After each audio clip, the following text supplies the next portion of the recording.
What's up, Black and Blacker Nation? It's Willie, or Blacker. So I was doing some statistics homework, and I just remembered I needed to crank out this video. So I'm about to crank out this video. It's our 2012 NFL Draft predictions. Um, Basically, it's just going to be simple predictions about the NFL Draft. First, I'm going to start. I haven't even taken a shower. I woke up, I was going to do this project, and I got a little bit of it done. But then I remembered I should crank out this video first. So basically, it's about to go in. So this is Black's predictions. Remember, I'm not Black. Black is over in Delaware doing schoolwork and stuff. All right, so this is Black's predictions. His prediction: Quentin Copel stays in the top 10. He loves him as a prospect, but he doesn't understand all the negative coverage he's gotten in the past couple of weeks. He plays the run extremely well and can play from anywhere from the 2 to 5 technique, as he proved in his junior year, playing defensive tackle and defensive end his senior year. His other prediction: Patriots go offensive line and trade to put out the first. Go offensive line and trade out of the first round. This year's draft doesn't contain as much talent at the safety position as other years, and there isn't really a huge need at other positions for the Pats to stay in the first round. Matt Light has just retired, and Sebastian Vollmer, who's had a history of back and other injuries, as well as Nate Soldier, will be the two starting tackles next year. The interior line could also use some help, but it wouldn't stun me if they go offensive line for the second year in a row. And his final prediction, no, that's not his final prediction, but he also says Brandon Weeden goes in the first round. Not because he thinks Weeden is a great QB, but more along the lines that some over-aggressive GM with the need of QB is going to want to trade back up in the late first round to get him. His final prediction here: Dontari Poe doesn't go in the top 25. He's seen his film, and he says that for a small school prospect, he's not really impressed with his ability. He's a decent pass rusher and has played well against the run, but nothing amazing, which isn't especially good coming from a player from Memphis. Okay, so these are things that Blacks looks forward to in the NFL Draft. Where Trent Richardson gets drafted. Richardson is the most talented running back to come out of the NFL Draft since Adrian Peterson in '07, but also displays a great deal of reliability in terms of his durability and ball security than either Peterson, McFadden, or Reggie Bush as prospects coming out. Another thing that interests him is what happens after pick number 3. It is uncertain whether or not Cleveland stays at number 4, especially with all the trade rumors going afloat. And his other thing that he wants to know is who trades up into the top 10. I elaborate on that later because I have that as a question. And his surprise pick is Miami goes Floyd over Tannehill. The Dolphins just traded away their number 1 wideout in Brandon Marshall, and it would not surprise me for them to try and snatch a wideout in the first round over a QB. The QB class is a lot deeper than people give it credit for, with players like Brock Osweiler, Kirk Cousins, who should be available in the second round. And here's something that my own piece to what Black said. I don't believe the Dolphins are in win now mode. You can see because they didn't go hard after Peyton Manning, and they got rid of Brandon Marshall. You could tell that they're not ready to win now. So I don't think they go Tannehill. I think they go elsewhere, unless they honestly believe Tannehill is a franchise QB, which I don't believe. I could see Miami easily going Floyd, and then waiting till next year to see if they can get Matt Barkley, Tyler Wilson, any of the other quarterbacks that come out. Oh, Tyler Bray is another one I was thinking of. All right, and here's Black's top 5 sleepers.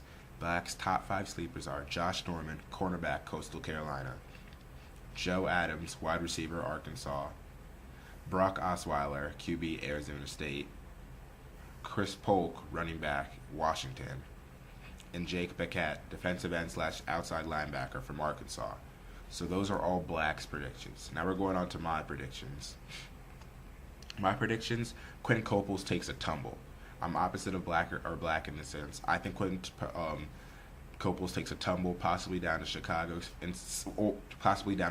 Chicago's where I see his run ending if he falls that far. But it's possible somebody trades up for him. He has talent, but I haven't seen enough. He didn't play well his senior year. He knew it was on the line, did not play well his senior year. Overall, I'm not a fan of Copels. I would have wanted the Eagles to take him at 15. I think he could take a fall to Chicago at 19. Here's another prediction. Stephen Gilmore goes before Drake Kirkpatrick. Stephen Gilmore's a cornerback out of the University of South Carolina. Drake Kirkpatrick's a cornerback from the University of Alabama. as of late, there's been rumors Stephen Gilmore as high as top 10. Why? I don't know. He's 6'1", 210 pounds, 4.4 speed. He has the potential to be a good corner. But why take him top 10? I've never seen that talent out of him. I had a late first, early second round grade on him. But NFL GMs are apparently drooling over him, and he's climbing up draft boards. It might be a smoke screen to get somebody else to reach for him so they can get somebody else that they actually want. But I think somebody will take Stephen Gilmore before Drake Kirkpatrick. Drake Kirkpatrick also has character issues. I believe he got caught smoking weed or something like that. So that's something that could tear him down. Another prediction of mine is expect a surprise trade up in the top 10. And by surprise trade up, I mean completely oblivious. I've seen this one and I would hate it, but apparently the Eagles are talking to Jacksonville to trade up in the top 10. If the Eagles do that, I don't know who they would take. It seems like they want to take Tannehill, which I would blow a hole in my head. I think Tannehill's are probably one of the most overrated QBs to come out of the draft in the last 5 years. He has a small body of work. He's only played 20 games as a QB. And yes, he's athletic, but there's no boom potential to me. To me, he just seems, there you go. Think like taking Tannehill in the top 15 picks is a bad idea. Personally, I think I have him like as my 5th best QB on my board. I have Luck, Griffin, Cousins, Whedon, and then Tannehill. Tannehill, I have like a mid-second round grade on. He's gonna go top 15 because of the inflation of quarterbacks, and they like his potential. He's a guy that you have to keep and groom for like 2-3 years, and I don't see him panning out to become a superstar quarterback. So expect a surprise trade up. Philly could do it. Philly could do this trade up. Who else is somebody from the back end of the first round looking to grab Michael Floyd might try to do that, like Arizona or like Atlanta did with Julio Jones. So a surprise trade up seems like it could be in order. Another thing, here's my surprise pick. Chandler Jones, defensive end / outside linebacker from Syracuse, goes top 15. I've watched his film and I've come away nothing but impressed by him this whole time. Chandler Jones is going to be a great NFL player. Has the body type at 6'5", 264, I believe. I've heard rumors of him being compared to Aldon Smith, the defensive end from Missouri last year. Chandler Jones is an impressive specimen. He could go top 15. Arizona, Dallas, and Seattle are all options for him.